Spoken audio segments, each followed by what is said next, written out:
চলো শুভ দুপুর বন্ধুরা। আজকের লাঞ্চ মেনুটা আবার প্রতিদিনের মতো শেয়ার করে নিচ্ছি। যা গরম পড়েছে বেশি কিছু কিন্তু একদম করিনি, কিন্তু যেটুকু করেছি তৃপ্তি করে খাওয়া হয়ে যাবে। তো সাদা ভাত তো থাকবে। আজকে কিন্তু আমি আতপ চালের ঝরঝরে ভাত করেছি। কালকের একটুখানি বিউলির ডাল রয়ে গেছে, কাল যারা দেখেছো জানো আমি আলু ঝিঙে পোস্ত বিউলির ডাল এসব করেছিলাম, তো সেই ডালটা একটু রয়ে গেছে, সেটাও নিয়ে নেব।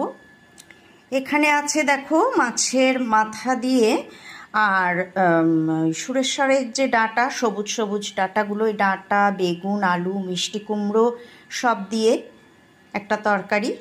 ভীষণ ভালো লাগে, খুব তৃপ্তি করে কিন্তু এটা দিয়ে খাওয়া হয়ে যায়। আর রয়েছে দেখো কাজলি মাছের হাত মাখা ঝোল, ভীষণ সুস্বাদু হয়। কারণ গরমে না বেশিক্ষণ আগুনের সামনে দাঁড়িয়ে রান্না করাটা খুবই কষ্টের, তো যেটা সহজে হয় অথচ সুস্বাদু হয় আমি সেরকমই করার চেষ্টা করি।